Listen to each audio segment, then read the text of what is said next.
Sir Kurnool నుంచి బాబుని sir. Kurnool నుంచి శివశక్తి బాబా? కాదు కాదు కాదు, ఉత్త బాబునే. ఒత్తి బాబేనా? ఉత్త బాబునే. ఉత్తి బాబువే. ఆ. చెప్పేందా? అదే సార్ మొన్న విద్య కదా అది. ఏంటిది అది? సారు ఇతర గ్రంథాలను ఒకరొకరు మాత్రమే రాసినారు, బైబిల్ మాత్రం 40 మంది రాసినారు అని అన్నాడు. ఇప్పుడు వాళ్ళు ఒకరు మాత్రమే, వాల్మీకి ఒక్కడు మాత్రమే రాసినాడు అని చెప్పినాడు. అదే నమ్ముతామని అన్నాడు సారు. ఏంటిది? అది రామాయణం ఎట్లా నమ్ముతాం మనము అని అన్నాడు సారు. రామాయణం ఎవరు చెబితే రాశాడు వాల్మీకి? అది చెప్పి కదా, నారదుడు చెప్పిన తర్వాత రాశాడని చెప్పినా కదా. నారదుడికి ఏం తెలుసు? అసలు నారదుడు లేడుగా రావణుడిని కిడిది. నారదుడు ఎక్కడ ఉన్నాడు రామాయణంలో? నారదుడు రావణుడిని గిడితే, సీతని గిడితే ఆడున్నాడు. సో అంటే ఐ విట్నెస్ కాదు కదా. ఇప్పుడు అక్కడ సౌరిబాబు గారు చెప్పింది ఏంటంటే ఐ విట్నెస్ ఒకటి. తర్వాత డైరెక్ట్ గా దేవుడే రాయించాడు కదా. దేవుడు అంటే ఇంకా ఐ విట్నెస్ అవసరం లేదుగా. దేవుడు అంటే సృష్టికర్త కాబట్టి అన్ని చోట్ల ఉంటాడు ఆయన. ఐ విట్నెస్ ఇంకా అది బైబిల్ సంబంధించి. మరి రామాయణంలో నారదుడు ఐ విట్నెస్ కాదు, దేవుడు కాదు కదా. నారదుడు చెప్పేది ఎట్లా నమ్మాలి మనం? సార్ బ్రహ్మదేవుడు చెప్తాడు కదా సార్. బ్రహ్మదేవుడు కూడా చెప్తాడు కదా. ఏమని? నువ్వు ఈ రామాయణం రచించు అని చెప్తాడు కదా. అదే రచించని చెబుతాడు కానీ ఏం జరిగింది అనేది చెప్పలేదు కదా. మరి అయితే ఇప్పుడు ఆది కాండం కూడా మనకి మోసకి ఏం జరిగిందని ఎవరు చెప్పినారు సార్? దేవుడే చెప్పాడు కదా మొత్తం. అదే కదా చెబుతుంది. ఎక్కడ చెప్పినా సార్? ఎక్కడ ఆది కాండంలో ఇట్లా జరిగిందని మోసతోడిగా దేవుడు చెప్పాడు, చెప్పి రాయించాడు కదా. దేవుడే పరిశుద్ధాత్మ ప్రేరణతో రాయబడిన బైబుల్ అంటే అర్థం ఏంది? దేవుడు రాయించాడని అర్థం. అటువంటిప్పుడు పరిశుద్ధాత్మ ప్రేరణతో దేవుడు రాయించాడని అర్థం. నారదుడు దేవుడు కాదు కదా. నారదుడు కాదు సార్, బ్రహ్మదేవుడే. ఇప్పుడు బ్రహ్మదేవుడు దేవుడు ఎట్లా కదా? బ్రహ్మదేవుడు దేవుడా? మళ్ళీ ఎవరు సార్? దేవుడు అని లేదు కదా. ఎక్కడుంది చెప్పు నాకు బ్రహ్మదేవుడు దేవుడు అని. బ్రహ్మదేవుడు దేవుడు అని మీరు పెట్టుకున్నారు పేరు. బ్రహ్మదేవుడు అని ఎక్కడుంది? ఏ గ్రంథంలో చెప్పు నాకు. బ్రహ్మదేవుడు దేవుడు అని ఎక్కడుంది చెప్పు నాకు. దేవుడు అనేవాడు ఎక్కడైనా సరే పెళ్లికి పోయి పరాయుడు భార్యను చూసి గుడ్డల్లో వీర్యం కార్చుకుంటాడా? పంచి తడుపుకుంటాడా? బ్రహ్మ అనేవాడు వెళ్తాడు ఎక్కడికి? శివుడి పెళ్లికి వెళ్తాడా? వెళ్ళినప్పుడు ఏం చేయాలా? దేవుడు అనేవాడు ఎట్లా ఉండాలి? ఎంత పద్ధతిగా పవిత్రంగా ఉండాలా? చేసిన పని ఏంది? పార్వతీదేవిని చూసి అబ్బా అందంగా ఉందరా, భలేగా ఉందని చెప్పి సపరించుకుంటా చూసి అందరం గుడ్డల్లో వీర్యం గారుచుకుంటాడు. రకరకాలు ఊహించుకుంటాడు విచార సంబంధమైన ఆలోచనలు. అంటే పార్వతీతోటి ఈ బ్రహ్మ అనేవాడు రకరకాలుగా ఊహించుకొని ఇంకా వీర్యం అంటే ఎలా గారుచుకుంటాడు, ఎందుకు గారుచుకుంటాడు చెప్పు. ఎక్కడ ఉంది? అది శివపురాణంలో ఉంది, బ్రహ్మపురాణంలో ఉంది, గోల్డెన్ చోట్ల ఉంది. ఎక్కడ ఉందంటే నేను ఎన్ని వీడియోలు పెట్టాను దాని మీద. చెప్పు మరి. ఇలాంటి పని చేసిన దేవుడు అంటావు మనం. ఇప్పుడు అలాంటి పని ఒకవేళ ఆయన అలా చేసినాడు అనుకుంటే మరి దేవుడు అవుతాడా? అలాంటి పనులు చేసేవాడిని దేవుడు అంటావు మనం, లేకపోతే ఎవరిని అంటాం? చెప్పు తీసుకొడతాం లేదు ఎవడన్నా పని చేస్తే. ఇప్పుడు ఎవరో పార్వతీదేవి ఇప్పుడు నువ్వు ఉండవయ్యా, నువ్వు పెళ్లి చేసుకుంటున్నావు. నువ్వు పెళ్లి చేసుకుంటున్నావు, నువ్వు పూజారిని పొంతులను పిలిచావు పెళ్లి చేసుకుని రమ్మని. మంత్రాలు చదివేవాడు మంత్రాలు చదువుతా నీ భార్యను చూసి బట్టల్లో వీర్యం కార్చుకుంటే నువ్వు వాడి దేవుడిని దండం పెడతావు. చెప్పు తీసి ఎడంకాలు చెప్పు తీసుకుని పెట్ట రెండు ఇస్తావా చెప్పు. ఏమో అది నేను చదవలేదులేండి. మరి చదవలేదని కాదు, నువ్వు అది చదవాలని అవసరంలా. నేను నీ గురించి చెబుతున్నా. ఇప్పుడు నీ పెళ్లికి నువ్వు ఒక పూజారిని పిలుస్తావు. ఆడు మంత్రాలు చదవటం ఆపేసి నీ భార్యకి వెళ్ళి చూసి నువ్వు చేసుకునే భార్య వైపు చూసి గుడ్డల్లో వీర్యం కారుచుకున్నాడు అనుకో, రకరకాలుగా మనసులో విభచరించుకొని, అప్పుడు నువ్వు వాడిని ఏం చేస్తావు చెప్పు. ఆ సంగతి నీకు తెలిసింది. నువ్వేం చేస్తావు? దండం పెడతావా లేదా ఏం చేస్తావు? నేనైతే ఖచ్చితంగా నువ్వు చెప్పినట్టే చేస్తావు సార్. నేను చెప్పినట్టు అంటే ఏం చేస్తా? అదే ఇప్పుడు చెప్పు తీసుకొని కొట్టమంటే కదా. చెప్పు తీసుకొని కొడతావుగా. మరి దేవుడు అనేవాడు అట్టాడు ఏదో పనులు చేస్తాడా? ఇప్పుడు దేవుడు అనేవాడు అటువంటి ఏదో పనులు చేస్తాడా అంటే ఇప్పుడు ఆయన మరి సృష్టికర్త అంటావు నువ్వు. ఆయన సృష్టికర్త అంటారు కదా సార్. అంటే ఇప్పుడు వాడు సృష్టికర్త అయినోడు ఎట్టాడు ఏదో పని చేసినా పర్లేదు అంటావు. ఎట్టాడు ఏదో పని చేసినా వాడిని దేవుడు అంటానంటావు. ఇప్పుడు ఆడ ఏం జరిగిందో నాకైతే సరిగా తెలియదు. మళ్ళీ నీకు తెలియదు అంటావు. గ్రంథాల్లో రాసిందని చెబుతుంటే నీకు తెలియదు అంటావు. మళ్ళీ నువ్వేమైనా చూసావైంది? ఇప్పుడు రాసిన ఎవరు నువ్వు చూసావా నేను చూసానా అన్నది. గ్రంథాల్లో రాసిన నమ్మాలి కదా.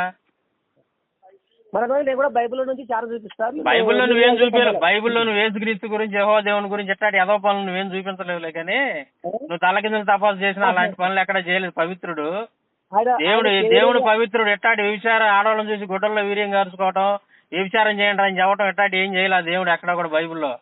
నువ్వు తలకిందులు నువ్వు భూతార్థం వేసి ఎత్తికినా కనపడవు అవన్నీ. బైబిల్లో దేవుడు ప్రతి చోట కూడా ఎక్కడ చూసినా సరే పవిత్రంగానే ఉంటాడు. పవిత్రంగా బ్రతకండి అని చెబుతాడు. నేను ఇను చెబుతా, మధ్యలో అడ్డం లేవాలి బాగా. సరే సరే చెప్పండి. నేను పరిశుద్ధుడై ఉండినట్లుగా మీరును పరిశుద్ధులై ఉండాలంటాడు. వ్యభిచారం చేసిన వాళ్ళు రాళ్లతో కొట్టమంటాడు పాత నిబంధనలో. కొత్త నిబంధనలకు వచ్చేసరికి నువ్వు మోహపు చూపే చూడొద్దు అంటాడు. అసలు నువ్వు చూసే చూపు కూడా పవిత్రంగా ఉండాలంటాడు. వ్యభిచార సంబంధం చూడొద్దు అంటాడు స్త్రీని. పవిత్రంగా బతకండి అని చెబుతాడు. ఇట్లాంటి వాడు దేవుడు అంటాడా? లేకపోతే చూసి ఆడవాళ్ళని చూసి గుడ్డల్లో వీడియం కాల్చుకోవడం, లేదంటే వాళ్ళని రేపులు చేయటం, ఇలాంటి వాళ్ళని దేవుడు అంటారా? పోనీ ఇప్పుడు శివుడి దగ్గరకు వద్దాం. పద్మపురాణంలో శివుడు చేసిన పని ఏంది? చెప్పండి. చదవలేదు కదా నువ్వు, అందుకే మరి నా వీడియోలన్నీ చూడకుండా పొద్దుగులు నా ఫోన్ చేసి ఇసుకెత్తావు ఎందుకు నువ్వు?